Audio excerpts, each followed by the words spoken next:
Welcome to Sewanee Study Abroad 101. My name is Scott Wilson. I'm the Associate Dean for Global Education at Sewanee. Today I'd like to do three things with you. First of all, I'd like to familiarize you with the study abroad application process at Sewanee. Secondly, I'd like to introduce to you some of the basic program types that we are affiliated with and a little bit of information about particular programs. And third, I want to help you to begin the process of thinking about whether or not study abroad is a good option for you and your child, and what types of programs you might wish to consider. Let's begin by thinking about some of the ways in which you can find the correct program or the right program for you and your child. First of all, Sewanee's Office of Global Education has a website with all of the pre-approved programs listed on it. This means that if a student goes on one of those programs, the process for transferring credits and for handling tuition payments is much simpler than going on another program. So for example, if a student wishes to go to a program not on our list, and there may be reasons to do so, then that student will have to apply to the Standards Committee for special permission to go on that program, which is an additional step that a student would have to take. Sewanee's Office of Global Education has taken care to evaluate various programs and has come up with a very expansive list of almost 400 programs from which students are able to select. This allows us to have direct billing agreements with those institutions, and the transfer of credit is quite simple. In general, there are four basic types of programs.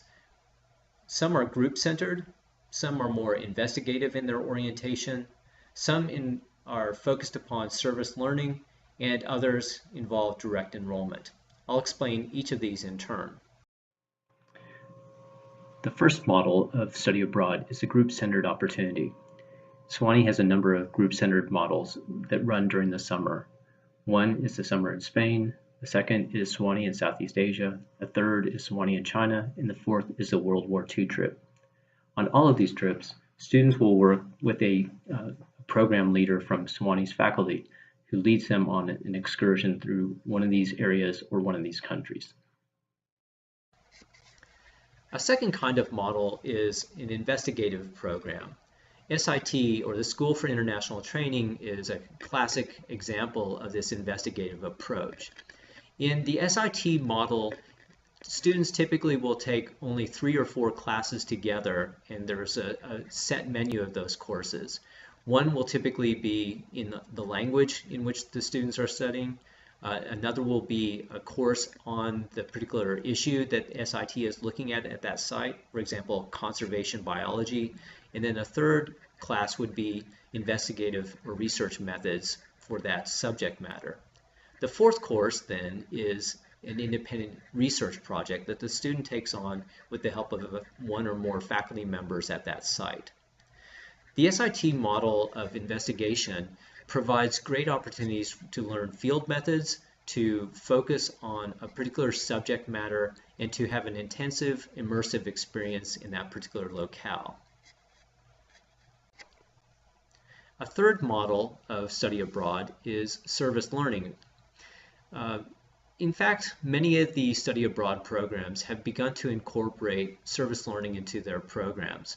So some of the providers that we are affiliated with, such as IES, will have service learning opportunities at their particular centers where students might enroll. IPSL, or International Programs for Service Learning, though, is a model of one kind of program that focuses almost exclusively on service learning. The IPSL programs with which we are affiliated typically will have a language course that students will be required to take, and then they'll have a number of courses that are reflective or help students to understand this service learning opportunity. In addition to that, they will have a course that is focused solely on the service learning experience, and they will write reports based upon that service learning. There are a number of benefits to this kind of approach to learning while studying abroad. One is that it deepens the understanding of local cultures as well as the kinds of challenges that many cultures around the world face. It also offers the opportunity for students to make a contribution to some aspect of social justice in that area and to address needs that various cultures may face. A final model of study abroad is direct enrollment. We have a number of providers, IES, CIEE, IFSA, Butler, DIS, and Arcadia, with which we are affiliated that have a number of direct enrollment possibilities.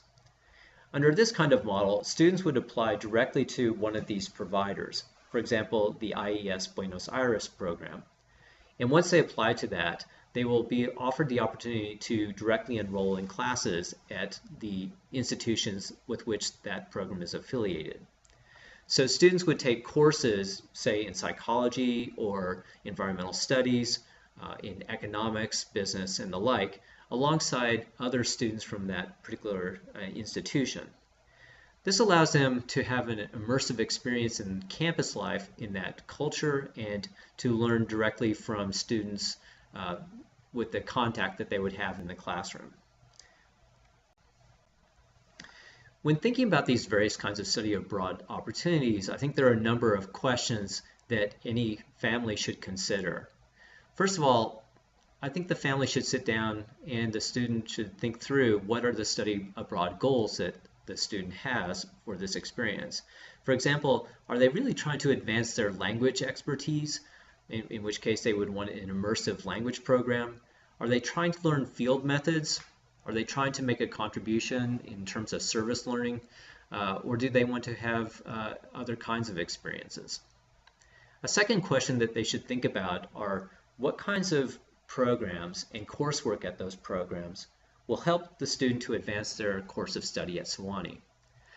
So for example, if a psychology major chooses to go on a program that has no relationship to psychology, then it may not make a lot of sense to the people who are approving the study abroad. So picking programs that offer the opportunity to enhance Sewanee's coursework or to deepen one's understanding of Sewanee coursework through direct research makes the most out of the study abroad opportunity. A third thing to think about, which I'll talk about more in detail in just a moment, is what kinds of programs fit my personal limitations and might provide a reasonable challenge to me. I think every student and every family finds themselves on a kind of spectrum of how much challenge they want and how much help they need while on study abroad.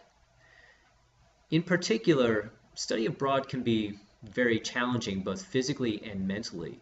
So students who have either disabilities or mental challenges may find that they need to consider whether or not study abroad is appropriate for them or what types of programs might be most appropriate for them. Finally, students and their parents should think about what kinds of geographic locations fit their particular interests and language abilities. So geographic considerations is a final thing to take into account. Let me say a little bit more about mental and physical health considerations. As I've just mentioned, study abroad is physically demanding and mentally challenging. A number of students have come back from their time abroad and have noted that it was much more challenging than they expected it to be. So I think when thinking about the study abroad opportunity, parents and students should think very seriously about what are the limitations that they face and how much exposure they can withstand through a study abroad opportunity. So at minimum, I think they should have a conversation with counselors if they have mental health challenges. They should stock up on medication before they go because that might not be available to them once they go abroad. And more generally, I think they should just have a conversation that's frank about whether or not this is the right opportunity for them. Based upon those kinds of reflections and conversations with family members and with friends and counselors, they should pick an appropriate program if they decide that this is in fact something that they want to pursue. Finally, I think anyone with special mental or physical needs must take into account that the United States is unique from other countries in terms of the kind of accommodations that might be expected once they go on a study abroad program. So countries' regulations differ in terms of the accommodations that will be provided, and in some cases mental health laws may be different, so that someone who faces depression and is seen as suicidal may be institutionalized for a period of time. So it's important to do one's due diligence before going on a study abroad program, and I encourage families to take these things into account and have frank, earnest conversations in this regard. In order to participate in study abroad during the summer, students must file a number of forms with the Office of Global Education. The first form is the study abroad agreement. Typically, students will sign that at the time of the study abroad session, but we also encourage students to share this with their parents and to have them read over it with the parents. In that case, the form must be filed with the office by March 6th. The course pre-approval form also is due on March 6th. That form is available from the registrar's office on their website. The third form is the liability waiver and emergency contact form, which is due on April 11th. This form means that the student will not hold Sewanee liable for any harm that might occur during the summer on one of these programs. It also gives us important contact information in case an emergency might arise with a program. It's very important to keep these deadlines in mind and to make sure that you submit your materials on time. I'll briefly say just a little bit about the screening process. In order for a student to qualify for going on a study abroad program, they have to be in good academic standing and social standing. So we make sure that the student's GPA is sufficient to go abroad, that they have received enough credits so that they are in good academic standing. In addition to that, we ask the students to initial a waiver on the study abroad agreement that allows us to look at their social standing. So again, we look at social violations that may have occurred and the honor code violations that may have occurred as well. I'll briefly describe how we go through this process. There's a database that Sewanee keeps on any kinds of social infractions, and then we also ask for information about any potential honor code violations that have occurred for a particular student. When we do this, we are not looking for a single instance that will bar a student necessarily from going abroad. Typically, we're looking for patterns. So if a student in their first semester at Sewanee had a social violation where they were caught drinking underage, that in and of itself will not bar the student from being permitted to go abroad. Instead, if we find 2 or 3 violations every year and a persistence and severity of certain violations, then we would not recommend that that student be allowed to go study abroad, because that's not the kind of student we want to have representing us while we send them abroad. So the nature and the frequency of the violations is what is most of concern to us. And we consider those kinds of social violations alongside potential honor code violations. So all of this creates a kind of composite picture of the student who is applying for study abroad. And in most cases, students are cleared to go without any kinds of questions at all. Let me now turn to the issue of financing your study abroad experience during the summer. For the summer programs, students or their parents are responsible for paying the provider of the program, whether that be Sewanee or a third party such as IES or SIT. In all cases, the parents must pay these charges to the provider in a timely way. Because this is a summer program, there is no financial aid available to the students. The second form that I want to speak about is one that's related to the transfer of credit from the study abroad program to Sewanee. Before leaving for study abroad, every student must fill out this form and submit it to the registrar's office. We ask that the students complete this form by designating which courses in the study abroad program they wish to take. And it's wise to list more than just 4 courses because sometimes courses will not actually be offered or they will be filled by the time the students arrive at the program site. If the student wishes to transfer any of the courses back for credit in their major or minor courses of study, they need to have the signature of the chairs of those departments or programs. When this form is submitted to the registrar's office, they will review it to make sure that the courses are acceptable for transfer of credit. So for example, if a student picks a course that is unrelated to any of the departments on campus, it might be designated as inappropriate for transfer back to Sewanee, in which case the Sewanee student would be told not to take that course. The final forms that students must prepare are the emergency contact and liability waiver forms. These must be filed with the Office of Global Education and may be found on their website. The liability form is a standard form that clarifies that the students will hold harmless Sewanee if an accident were to occur on one of these study abroad programs.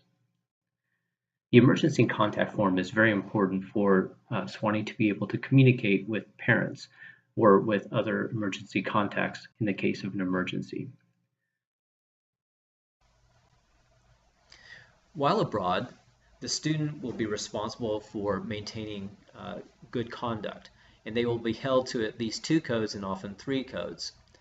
First of all, the Sewanee Honor Code and Social Code continues to apply when the students are on a study abroad program.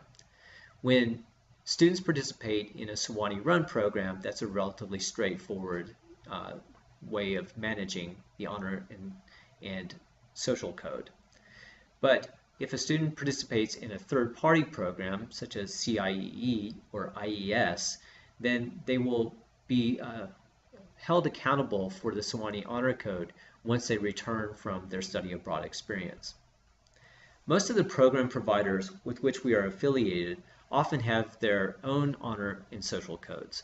So they will require the students to sign a letter of agreement that they will follow the honor and social codes of that particular program. In extreme cases, a student might be sent home if they are found to violate the social and honor code of those particular programs. And we have no tolerance for sexual harassment and other kinds of inappropriate sexual contact, so that would be a basis for sending a student home. Finally, students are also subjected to the laws in the societies that they are visiting. So when local laws differ from U.S. laws, students are responsible for being aware of those legal differences and abiding by the local laws. All of us at Sewanee, and likely you and your children, are concerned with safety and risk management while the students are abroad. Most of our program providers have well-developed and well-conceived risk management tools. They have developed communication protocols so that the program leaders communicate readily with their students. They communicate with Sewanee and their families. And some of these programs, in fact, will require students to carry cell phones at all times so that they can have direct contact with the students while they are abroad. In addition to that, Sewanee is developing its own risk management tools, one of which is a LiveSafe app that has been sent to all of the students before they go abroad. In fact, all the students at Sewanee have access to this LiveSafe app. Some of the features of this are that it will have protocols on how to handle different crisis situations, including terrorist events, an unwanted sexual encounter, criminal behavior, and things of this sort. And so students can open this application on their cell phone or other Android device and look up the protocol for how to handle an emergency situation or a risky situation. In addition to that, the application has a GPS-based sensor that allows students to know if they are near a risky or unsafe event. So for example, if there's a terrorist event in, say, Paris, a student in Paris could look on this map to identify where that is, and the application will create a zone around the event and not, or will suggest that the student not enter into that zone. So we're doing as much as we can from abroad to facilitate safer study abroad opportunities for our students. We're also working on other kinds of communication tools and applications such as WhatsApp and WeChat that will allow us to develop group-based communication with the students while they're abroad. Finally, the Office of Global Education is somewhat limited in the communications with parents or others about the safety and the activities of their students while they're abroad. FERPA, which is a federal law, is what restricts us in this regard. But FERPA allows, in an emergency situation, greater communication with parents, and we will communicate as much and as frequently as possible. In addition to that, on the on the study abroad agreement form, we ask the students to fill out emergency contact information for who we should contact under what kinds of circumstances. And that will help us to identify with whom we can communicate in this kind of situation. Finally, let me turn to some issues about why I think it's important to study abroad. First of all, this is an exciting opportunity to learn about another culture and another environment. So the opportunities of firsthand experience in a foreign land are wonderful. Related to that, study abroad offers a wonderful opportunity to advance one's academic career. It allows us to move from kind of theoretical or narrative forms of reading in the classroom to hands-on experiences that enliven our curriculum. So this is a wonderful kind of opportunity to enhance and deepen the academic experience at Sewanee. A third reason is that the study abroad experience offers a rare opportunity to grow personally in leaps and bounds. By separating oneself from one's friends and to a certain degree family and home culture, it allows for personal exploration in a deeper way than one can experience typically on one's own campus setting. So for reasons of developing personal growth, it's a wonderful opportunity. And finally, I think that this kind of opportunity to study abroad allows students to deepen their understanding of what it means to be a global citizen. And by that, I mean the kinds of opportunities to help others, as well as the responsibilities that one bears for what one does in the world. So to any extent that we can inculcate that kind of sense of responsibility as global citizens, we would like to try to advance that. So what are the next steps? In the sessions I've had with students about study abroad information, I always ask them to begin the process of talking with their parents, with their friends, and with their faculty members to learn how we can find ways for them to participate in a meaningful way in study abroad, and also to discuss whether or not study abroad is an appropriate form of study for them. A second thing that they need to pay attention to is to follow the deadlines. Especially in the spring semester, the deadlines for applying are pretty tight, and it doesn't provide much of a window for extending the application process. So students really need to be attentive to deadlines. Third, when they have begun to identify appropriate programs through conversations with their faculty advisors, with their families, and with this office, then they should begin the process of directly applying to those programs, typically through the online portals. And while it's a good idea sometimes to apply to more than one program in case that program fills or is canceled, it's also not advisable to apply to 5, 6, 7, or 8 programs.